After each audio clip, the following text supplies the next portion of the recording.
16세기 초 독일의 루터는 철저한 수도사였습니다.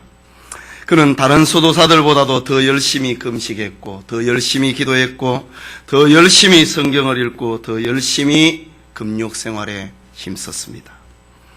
그러나 철저하면 철저할수록 죄책감은 더 심해지고 하나님 앞에 두려운 생각만 더해져 갔습니다. 이런 수도원 생활을 7년 동안 하고 있을 때에 그에게 마침 로마에 갈 수 있는 기회가 주어졌습니다. 루터는 가톨릭 교회의 성지인 로마에 가면은 많은 성직자들을 만나고 교황을 만나게 되면은, 그리고 대성당을 순례하면은 큰 은혜를 받을 수 있을 것이라 생각합니다. 그리고 자신의 영적 고민이 해결될 것이라고 생각을 했습니다. 그 여행이 공식적인 여행이었고 교황을 직접 만날 수 있는 영광스러운 자리였기 때문에 그는 흥분되었습니다. 그러나 로마에서 경험을 하게 되는 루터의 경험은 정반대였습니다. 그의 눈에 보이는 것은 교황청의 타락과 로마 교회의 물질적인 부패상이 그의 눈에 들어왔습니다. 루터는 오히려 더 혼란스러워졌고 고뇌에 빠지고 만 것입니다. 무릎을 꿇고 성당 앞에 있는 거룩한 계단을 올라가면서 돌계단 하나하나마다 입을 맞추고 죄를 회개하며 올라가고 있을 때에 갑자기 그의 머릿속에 성경 구절 하나가 스쳐 지나갑니다. 오직 의인은 믿음으로 말미암아 살리라 라는 로마서 1장 17절의 말씀이었습니다. 루터는 성경 말씀을 수없이 읽고 수없이 가까이 하고 지냈지만은 이토록 놀라운 깨달음이 찾아온 것은 처음이었습니다. 루터는 무릎을 꿇고 계단을 올라가면서 무엇 때문에 내가 이 돌계단을 올라가야 하는가? 하나님 앞에서 의롭게 되는 것은 나의 공로가 아니라 오직 믿음으로 된다고 하는 이 말씀을 나는 왜 지금까지 깨닫지를 못했을까? 라는 깨달음이 그의 마음속에 찾아옵니다. 이 순간부터 루터의 마음은 새로워졌습니다. 훗날 루터는 그때의 사건을 회상을 하면서 그 순간은 하늘이 열리며 낙원에 들어가는 심정이었다라고 그때의 일을 고백합니다. 오늘 성경에 루터와 같이 인간의 방법으로 영적 갈증을 충족시키려고 해보다가 연속적으로 목마름을 느꼈던 한 사마리아 여인이 등장합니다. 그녀는 영적 목마름 속에서 인생을 살다가 수화성 우물가에서 예수님을 만났습니다. 예수님께서는 사마리아 여인에게 자신이 하나님의 선물이고 나의 주는 물은 그 속에서 영생하도록 솟아나는 샘물이 되리라고 말씀하셨습니다. 사마리아 여인은 영생의 생수이신 예수님을 만난 것입니다. 지난 주일 낮에 살펴본 말씀입니다. 오늘 본문은 사마리아 여인이 예수님을 만남으로 일어난 자기 변화를 기록하고 있습니다. 주일 이 아침에 사마리아 여인의 발견이란 제목으로 하나님의 말씀 받기 원합니다. 사마리아 여인이 예수님을 만나고 난 다음에 발견한 것, 그의 변화된 삶이 무엇이었는가? 그것은 예수님 앞에서 자신을 깨닫게 된 것입니다.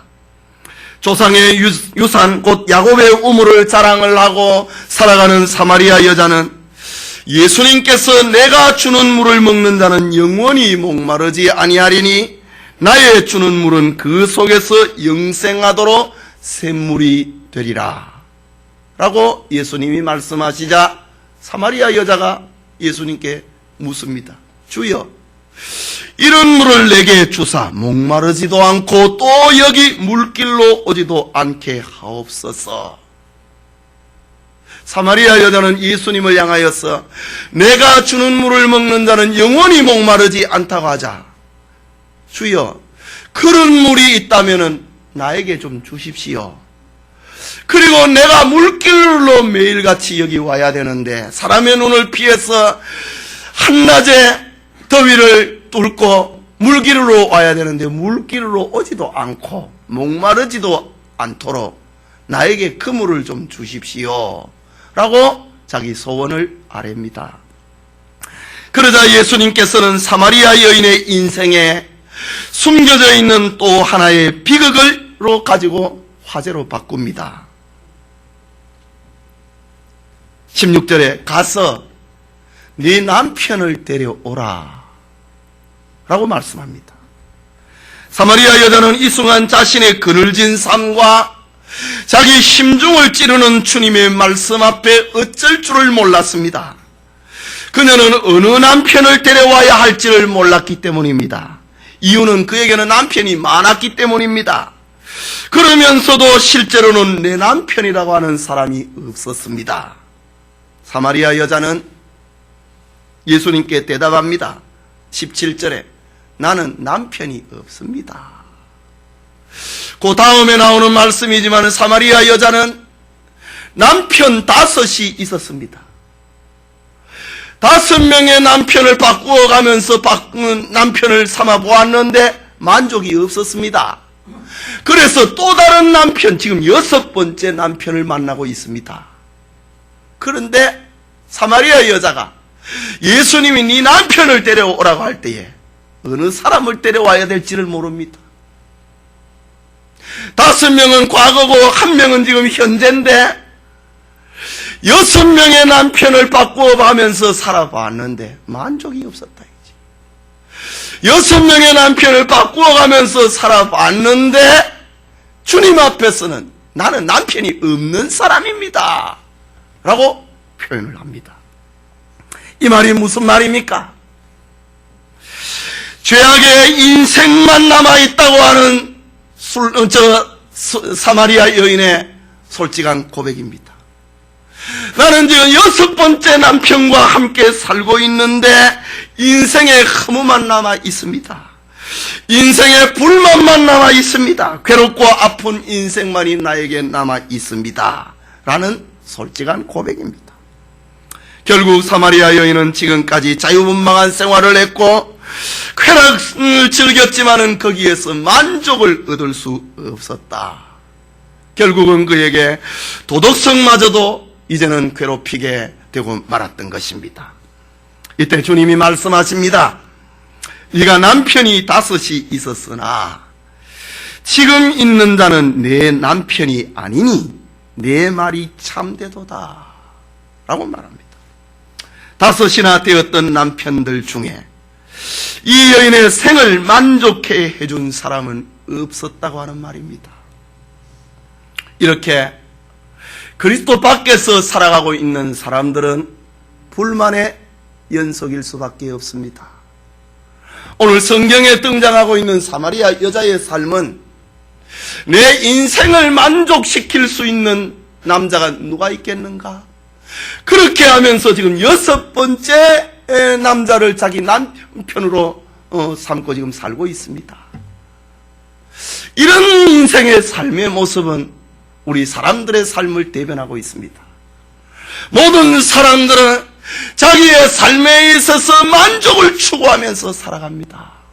그래서 어떤 사람들은요, 새로운 차가 나오면 늘 새로 차를 바꿔가면서 자기 만족을 구해보려고 합니다. 또 어떤 사람은 좋은 옷이 나오면 계속해서 그 옷을 입으면 만족이 있을까 생각을 하고 옷을 찾는 이들이 있습니다. 또 어떤 이들은 좋은 집에 살면은 만족이 있을까 생각을 하고 집을 추구하면서 삽니다. 집을 가꾸어 가면서 삽니다. 오늘 성경에 나오는 여자는, 사마리아 여자는 남자를 만나면은 내가 만족이 있을까? 이런 삶을 살았지만은 모든 사람들은 내가 추구하고 있는 여기에서 만족이 있을까? 그렇게 하며 산다고 하는 것을 지금 사마리아 여인의 삶을 통해서 오늘의 사람들을 대변하고 있는 것입니다. 이렇게 그리스도 밖에서 살아가고 있는 사람은 불만의 연속일 수밖에 없다는 말입니다. 많은 남자들과 살아봤지만은 나는 남편이 없다. 야곱의 후손이라고 하는 종교적인 전통은 만족이 없었습니다. 세상의 쾌락은 사마리아 여인을 더욱 고통스럽게 만들었습니다. 5번이나 바꾸어 보았던 남편을 여인의 마음을 그리고 삶을 더욱 괴롭게만 하였던 것입니다. 불안하게 만들었고 절망스럽게 만들었습니다. 오히려 그녀의 생을 빼앗아가 버렸습니다. 인생을 파괴해 버렸습니다. 사마리아 여인의 고백처럼 나는 남편이 없나이다. 그리스도 밖에 인생에서 나는 만족이 없나이다. 그런 말입니다. 예배드리는 성도님, 영생의 샘물이신 예수님을 만나기 전까지 인생은 허무한 것입니다. 사마리아 여인은 과거에 5 남자를 남편으로 가져보았던 부정한 여인이었습니다. 그리고 지금도 다른 남자와 살고 있습니다. 그러나 나는 남편이 없나이다. 이 세상에서 나의 목마름을 채워줄 수 있는 이는 없나이다 라는 자기 고백입니다. 그러나 주님 앞에서 이런 고백을 하는 그 시간은 오히려 주님을 만나는 시간이 되었습니다. 세상에 대한 진정한 절망, 자기 도덕성에 대한 절망, 죄에 대한 절망은 주님을 만날 수 있는 기회가 되기 때문입니다. 세상에서 허물을 느끼지 아니하고 세상에서 절망을 느끼지 아니하면 주님을 만나기가 참 힘이 듭니다. 왜? 세상에서 아직도 뭐가 있는 줄로 생각하고 있기 때문에 주님 만나기가 힘든다 이 말입니다. 그러나 사마리아 여인은 주님을 만나기까지 나를 만족해 하는 이는 없습니다. 그렇기 때문에 오히려 주님을 만나는 기회가 되었다라는 겁니다. 사마리아 여자는 주님을 만남으로 자기 인생이 무엇인지를 바로 깨닫게 되었다. 허무하다. 나는 도덕성으로 고통을 당하고 있다. 응? 나에게는 만족이 없다. 라는 그런 삶입니다. 자신의 삶과 허무한 인생을 아시는 예수님 앞에 사마리아 여인은 신선한 충격을 받고 말았습니다. 남편이 없다고 하니까 예수님이 너 남편이 5명이나 있었지 않느냐? 그리고 지금도 남편 하나와 살고 있지 않느냐? 그러나 네가 남편이 없다고 하는 말이 옳구나. 너에게 만족이 없구나. 이런 말 앞에 사마리아 여자는 충격을 받았습니다. 그녀의 자신의 삶의 어떤 것도 주님 앞에 숨길 수 없었기 때문입니다. 그때 사마리아 여자가 눈이 열려서 주님을 향하여 말합니다. 19절에 여자가 가로되 주여 내가 보니 당신은 선지자로소이다. 내 인생의 허물을, 내 인생의 고통스러운 삶을 다 알고 계시는 것을 보니 당신은 선지자로소이다 라고 말합니다. 성도님, 자신의 허무한 인생을 고백하는 여자, 세상에 소망이 없음을 고백하는 여자, 비록 함께 거하는 남편이라도 영원한 생수가 될 수 없다고 고백하는 여자에게 영생의 생수이신 주님은 자기를 공개하고 있습니다. 사마리아 여인에게 은혜를 베푸셨던 예수님은 지금 이 시간에도 연약한 자기 인생을 고백을 하는 자들에게 따뜻한 사랑으로 감싸주시는 분입니다. 그리고 영원히 목마르지 않는 생수를 선물로 주십니다. 영천의 모든 성도님들이 주님 앞에서 자기를 내려놓고 영생의 샘이신 주님을 만나는 축복이 있기를 바랍니다. 자기를 고백을 하고 자신의 죄를 깨닫고 사마리아 여인처럼 새로운 영적 각성을 하는 성도들이 되기를 소원합니다. 그게 둘째로 사마리아 여인은 참된 예배를 깨달았습니다. 구원받은 성도에게 있어서 예배는 특권이고 의무입니다. 이유는 예배를 통하여서 계속해서 하나님을 만나고 생명을 공급을 받고 있기 때문입니다. 사마리아 여인은 예수님께 선지자인 것을 깨닫는 순간 참된 예배에 대해서 질문을 합니다. 예배에 대해서 질문한다. 이것은 인생의 본질 문제입니다. 세상의 모든 사람들은 예배적인 존재입니다. 그가 자기를 믿는 사람이든지, 아니면 다른 종교를 믿는 사람이든지, 아니면 교회 안에서 하나님을 믿는 사람이든지, 모든 인생은 예배적인 존재입니다. 그래서 고통스러우면 예배자를 찾고요, 감사한 일이 있으면 감사의 대상을 찾는 것이 바로 인생입니다. 동물에게는 없는, 사람만이 가지고 있는 것이 바로 예배적인 존재다. 주님을 만나고 난 다음에 사마리아 여자는 참된 예배가 무엇인지를 주님께 질문을 합니다. 본문 20절에 우리 조상들은 이 산에서 예배하였는데 당신들의 말은 예배할 곳이 예루살렘에 있다 하더이다 라고 묻습니다. 이 산, 사마리아 사람들은 이 산, 그리심산을 두고 하는 말입니다.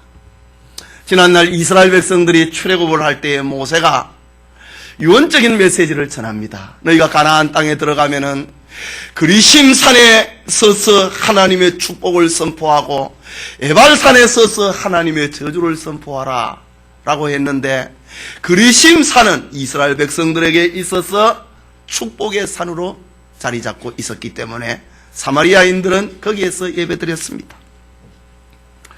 이런 질문을 받으신 예수님께서는 사마리아 여자에게 참된 예배의 장소가 무엇인지, 예배의 자세가 무엇인지, 그리고 예배의 대상이 누구인지에 대해서 들려줍니다. 먼저 참된 예배의 장소입니다. 유대인들과 사마리아인들 사이의 예배의 장소에 대한 갈등은 유대의 멸망에서 그 원인을 찾아볼 수가 있습니다.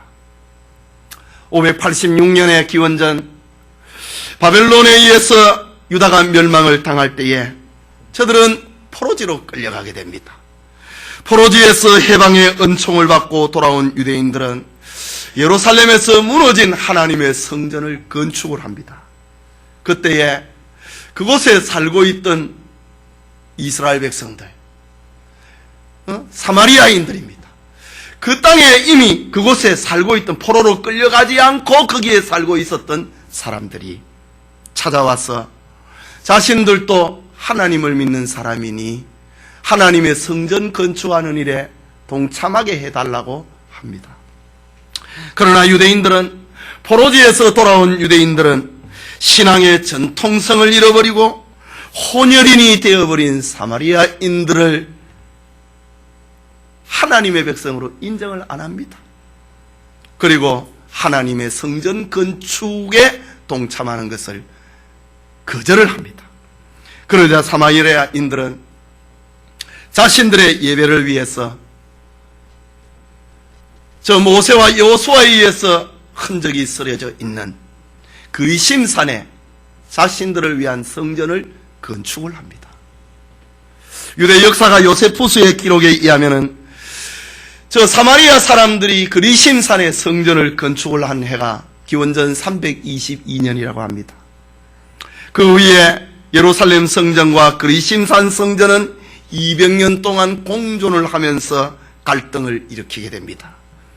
결국 사마리아인의 그리심 성전은 기원전 129년에 하스몬 왕제에 의해서 파괴가 되고 그 모습은 사라져버리고 맙니다. 그 다음에 사마리아 사람들은 그리심을 축복의 산으로 생각을 하고 예수님 당시까지 비록 성전은 없지만은 그리심산을 예배와 기도의 장소로 사마리아인들은 사용을 하고 있었습니다. 그러나 유대인들은 예루살렘 성전 외에 다른 곳에서 예배드리는 것을 허락하지 아니했습니다. 그것은 여호와 종교를 변질시키는 것이고 여호와 종교의 순수성을 해치는 것으로 생각을 했습니다. 그래서 유대인들은 사마리아인들과 그리심산을 증오하고 혐오했던 것입니다. 그래서 사마리아 여인은 자기 민족이 가지고 있는 영적 고민을 예수님께 묻고 있습니다. 민족의 고민뿐만이 아니라 그것은 자기의 고민이었습니다. 진짜 예배가 무엇이냐? 모든 인생의 고민입니다. 우리 조상들은 이 산에서 예배하였는데 당신들의 말은 예배할 곳이 예루살렘에 있다 하더이다. 사마리아 여자는 어디가 참된 예배의 장소입니까? 라고 예수님께 묻습니다. 이 여인의 질문에 예수님께서는 21절에 답하십니다. 예수께서 가라사대 여자여 내 말을 믿으라. 이 산에서도 말고 예루살렘에서도 말고 너희가 아버지께 예배할 때가 이르리라. 그리심산에서도 말고 예루살렘에서도 말고 이 말이 무슨 말입니까? 하나님께 예배드림에 장소를 초월하는 시대가 올 것이다 라는 말입니다. 이유는 하나님은 유대인의 하나님도 아니고 사마리아인만의 하나님도 아니기 때문입니다. 그것은 온 예루살렘과 온 유다와 사마리아와 땅끝까지 복음이 전파되는 선교 시대가 도래할 것이라고 하는 주님의 말씀입니다. 선교 시대는 예배의 장소주의를 초월한다고 하는 말입니다. 주님의 이 말씀이 오늘 우리에게 이루어졌습니다. 그래서 우리는 그리심산 예배도 아니고 예루살렘 성전 예배도 아닌 서울 신도림에서 하나님께 예배를 드리게 되는 것입니다. 예배의 장소주의를 초월한다 라고 주님이 사마리아 여자에게 들려줍니다. 그리고 참된 예배가 무엇인지, 예배의 자세가 무엇인지 말씀하십니다. 계속해서 예수님이 23절에 아버지께 참으로 예배하는 자들은 신령과 진정으로 예배할 때가 오나니 곧 이때라. 아버지께서는 이렇게 자기에게 예배하는 자들을 찾으시느니라 했습니다. 지금까지의 예배는 장소 중심으로 예배드렸습니다. 사마리아인들은 그리심산에서, 유대인들은 예루살렘에서 예배드렸습니다. 그러나 예수님 때부터는 새로운 예배가 시작된다는 말입니다. 이런 변화는 눈에 보이는 장소 중심의 예배가 아닌 신령과 진정이라고 하는 내용 중심의 예배가 실현된다는 말입니다. 사실 유대인들의 예배는 형식적이었습니다. 유대인들은 예배의 대상을 바로 알았습니다. 예배의 방법도 정확하게 알았습니다. 그러나 중요한 예배의 내적인 요소는 돌처럼 화석화시켜버렸습니다.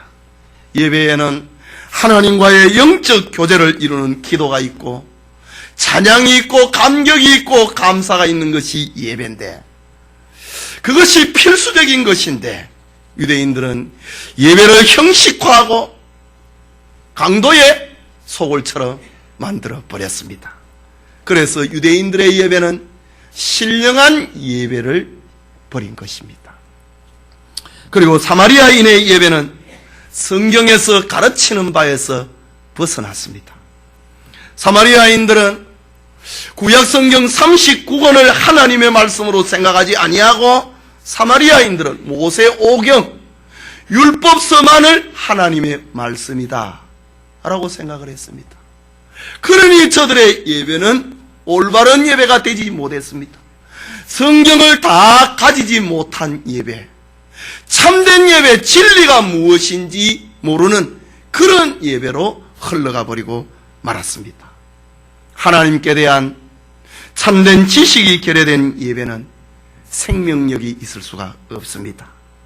그래서 사마리아인들의 예배는 진정의 예배가 되지를 못했던 것입니다. 여기 진정이라고 하는 헬라말 알레세이아라고 하는 이 말은 진리라고 하는 말입니다.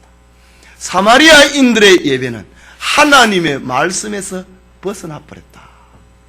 유대인들의 예배는 신령한 예배, 형식은 다 갖추어 있는데 내용을 잃어버린 예배, 신령한 예배를 잃어버렸고, 사마리아인들의 예배는 하나님의 말씀대로 드리는 예배를 잃어버렸다라는 말입니다. 그러나 성육신하신 예수님으로 말미암아 인류는 이런 인생의 한계, 유대인의 한계, 사마리아인의 한계를 극복을 하고 예수님을 통하여서 우리는 신령과 진정으로 예배드리는 길이 열리게 된 것입니다. 아버지께 참으로 예배하는 자들은 신령과 진정으로 예배할 때가 오나니 곧 이때라. 바로 예수님을 통한 예배가 하나님을 향한 신령과 진정의 예배자가 될 수 있다는 말입니다. 그리고 아버지께서는 이렇게 자기에게 예배하는 자들을 찾으시느니라. 내용이 있는 예배, 하나님의 말씀에서 벗어나지 않는 신령과 진정으로 예배드리는 자를 하나님은 찾고 계신다 라고 합니다. 결국 사마리아 여인이 제기하였던 예배는 장소와 형식의 문제가 아니고 예배자가 하나님과 어떤 관계를 맺고 예배드리냐에 따라서 참과 거짓이 구별된다고 하는 이것을 주님으로부터 깨닫게 된 것입니다. 성도님, 우리의 예배는 결코 장소주의도 아니고 추상주의도 아닙니다. 예배는 형식이 아니고 그리스도를 통해서 하나님을 만나 교제하는 것입니다. 하나님과의 관계입니다. 이것이 하나님의 형상으로 지음을 받은 인생의 본질이요 참된 예배라고 하는 것입니다. 사마리아 여인이 묻고 깨달았던 이런 참된 예배가 우리 성도들도 깨달을 수 있기를 바랍니다. 또 예수님이 들려주신 참된 예배에는 대상이 있다라는 겁니다. 24절에 하나님은 영이시니 예배하는 자가 신령과 진정으로 예배할지니라. 예배는 이런 것이다. 하나님을 위한 예배, 하나님을 향한 예배, 그리고 내용이 있는 신령한 예배, 그리고 하나님의 말씀대로 드리는 진리의 예배, 이것이 참된 예배다. 예배의 대상은 하나님이다 라는 말입니다. 하나님은 지존무상하신 분입니다. 한없이 높으신 분입니다. 영원하신 하나님입니다. 거룩하신 하나님입니다. 하나님은 인생과는 달라서 절대적인 존재이시고 모든 피조물들의 예배를 홀로 받으시기에 합당하신 분입니다. 그렇기 때문에 언제 어느 곳에든지 우리가 드리는 예배의 내용과 예배의 자세는 한결같이 영이신 하나님을 위한, 그리고 하나님을 향하는 것이 되어야 되는 것입니다. 오늘날 세속주의가 교회에 들어와서 예배의 대상이신 하나님을 향하는 것보다 사람에게 초점을 맞추는 것이 얼마나 많이 있는지 모릅니다. 예배라고 하는 고귀한 것은 인간의 추한 모습으로 전락을 시키고 있는 현실입니다. 그것이 바로 소위 열린 예배. 열린 예배라고 하는 것은 예배의 시작과 끝이 없는 겁니다. 언제 예배가 시작이 되었는지 언제 예배가 끝이 났는지 모르는 것, 그게 열린 예배입니다. 왜 그러느냐? 교회에 처음 온 사람들, 예배에 대한 거부감이 있기 때문에 언제 시작이 됐고 언제 끝나는지 모르도록 해야 된다. 이게 열린 예배입니다. 그리고 구도자 예배, 오늘 이 자리에 누가 참석을 했느냐? 예배는 하나님을 생각을 하고 하나님을 향하고 하나님을 위한 것이 예배인데, 구도자 예배, 오늘 이 자리에 누가 참석을 했느냐? 그 사람이 감동을 받아야 된다. 여기에 초점을 맞춥니다. 인본주의 예배다 이거지요. 이런 것은 세상에서 얼마든지 볼 수 있는 모습입니다. 인본주의 단어가 유행어처럼 등장을 합니다. 이런 단어와 이런 예배를 드리는 교회가 한국 교회를 선도해 나가는 교회처럼 보이고, 이런 예배를 드리는 교회가 한국 교회의 모델처럼 생각이 됩니다. 그러나 그건 아닙니다. 예배는 사람이 대상이 아니고 사람이 초점이 아니고 하나님이 예배의 대상이고 하나님을 위한 하나님을 향한 예배, 이것이 참된 예배다 이지. 이런 예배 드리는 자를 하나님이 찾고 있다 라고 말합니다. 오늘날 소위 열린 예배나 구도자 예배, 이것은 어떤 의미에서 하나님을 대적을 하는 것과 같습니다. 하나님을 향하여서 싸우는 듯한 예배의 모습을 도처에서 볼 수 있는 것입니다. 우리는 성경으로 돌아와야 됩니다. 나 외에 다른 신을 섬기지 말라고 하신 하나님의 말씀으로 돌아와야 됩니다. 예수님께서 말씀하시기를 하나님께서는 신령과 진정으로 예배드리는 자를 찾으신다 라고 말씀하고 있습니다. 우리는 예수님을 만난 사마리아 여인에게 참된 예배가 무엇인지를 알려주신 주님의 말씀을 새겨야 됩니다. 우리는 장소주의를 초월하는 주님의 가르쳐주신 말씀에 입각해서 예배당에서든지 직장에든지 가정에든지 골방에든지 어디에서든지 하나님께 예배드리는 삶을 살아야 됩니다. 그리고 영이신 하나님께 신령과 진정의 예배, 신령과 진리의 예배를 하나님 앞에 드려야 되는 것입니다. 세상에 유행하는 그것을 우선하기보다는 사람들이 보기에 좋고 사람들이 듣기에 좋은 예배가 아니라 하나님이 말씀하신 신령과 진정의 예배를 드리는 교회가 되고 성도들이 되어야 되는 것입니다. 예수님께서는 사마리아 여자에게 이것을 지금 깨우쳐주고 있습니다. 모든 인생은 예배자로서 살아가는데 참된 예배가 무엇이냐? 그리스도밖에 것도 아니고 또 믿는다고 하면서 사람이 중심이 되어버린 그런 예배가 아니고 신령한 예배, 하나님을 향하여서 신령한 예배, 그리고 하나님의 말씀대로 드리는 예배, 그것이 바로 주님이 가르쳐 주신 참된 예배인 것입니다. 우리의 예배가 이런 예배가 되어야 됩니다. 마지막으로 사마리아 여인은 하나님의 언약 성취를 깨달았습니다. 사마리아 여인은 얽히고 설킨 자기 인생, 그리고 역사적인 문제가 메시아가 오시면 해결될 것이라고 믿었습니다. 역시 메시아는 저 사마리아 여인에게도 기다리던 소망이요 빛이었습니다. 이제 여인의 생각은 하나님의 언약에 관한 관심으로 집중이 되고 있습니다. 25절에 여자가 가로되 메시아 곧 그리스도라 하시는 이가 오실 줄을 내가 아노니 그가 오시면 모든 것을 우리에게 고하시리이다 라고 대답합니다. 예배 문제를 예수님이 얘기하니까 메시아 곧 그리스도가 오시면 이 모든 문제가 나에게 환하게 될 것입니다 라고 말합니다. 여자가 기다리는, 사마리아 여자가 기다리는 하나님의 언약은 오실 메시아에 대한 초점입니다. 사마리아인들은 구약성경 39권은 가지지를 못했지만은 모세 오경은 가지고 있었습니다. 모세 오경 가운데 신명기 18장 15절에 모세와 같은 선지자가 나와서 모든 것을 가르쳐 줄 것이라 라는 이 말씀을 사마리아 여자는 믿고 그걸 기다리고 있다는 말입니다. 우리가 경전으로 여기는 모세 오경 가운데 신명기 성경에 모세와 같은 선지자가 일어날 것인데 그가 우리를 가르쳐 줄 것이다.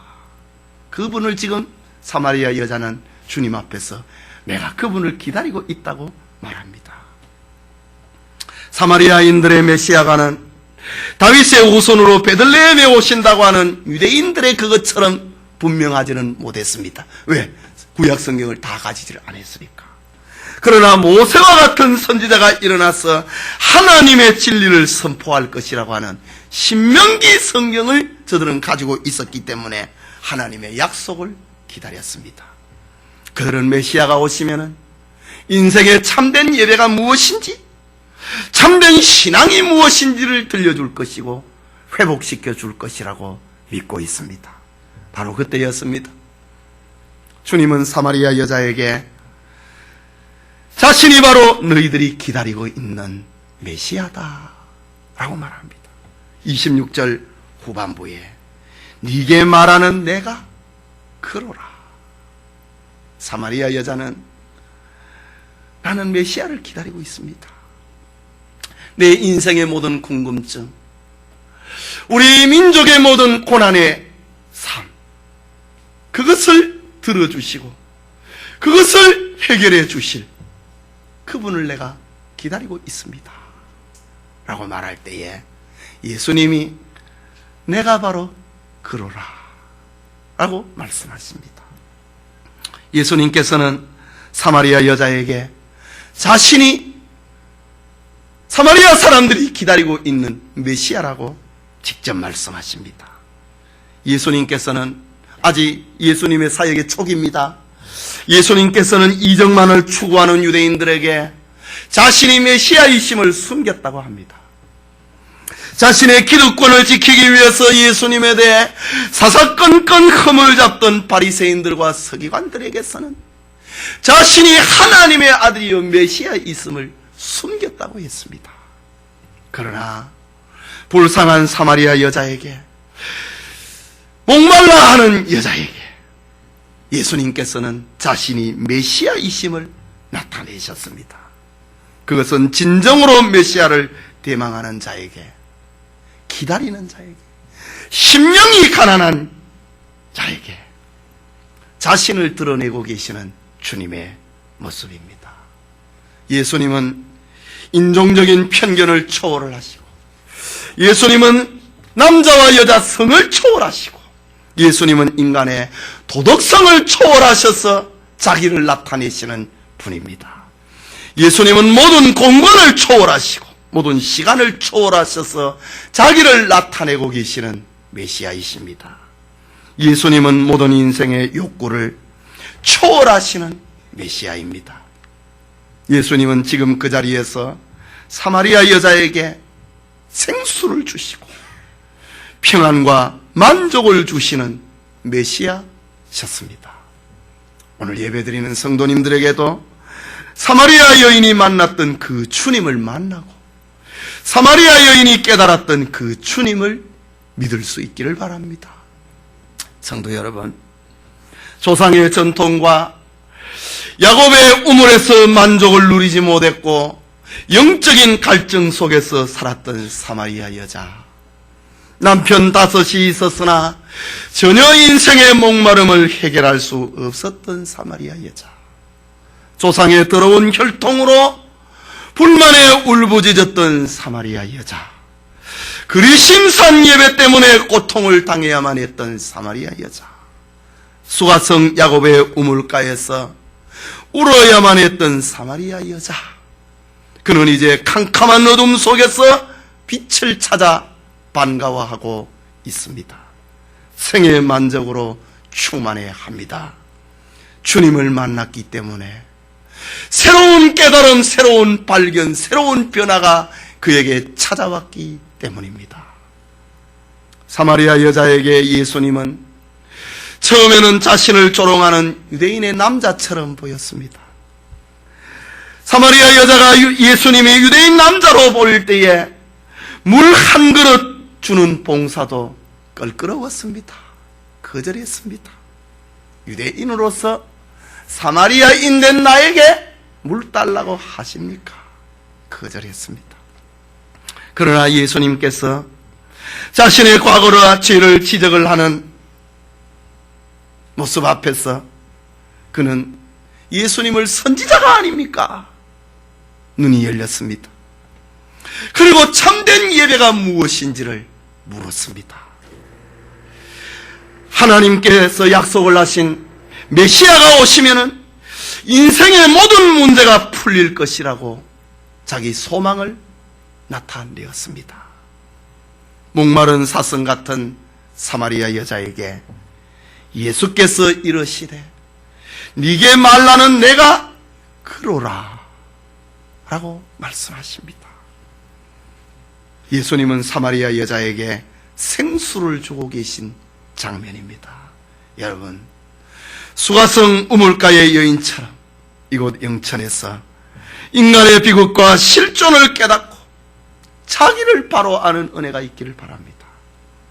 인생의 본분인 하나님을 향한 참된 예배가 무엇인지를 깨닫고 하나님께 신령과 진정의 예배를 드리는 성도들이 되기를 바랍니다.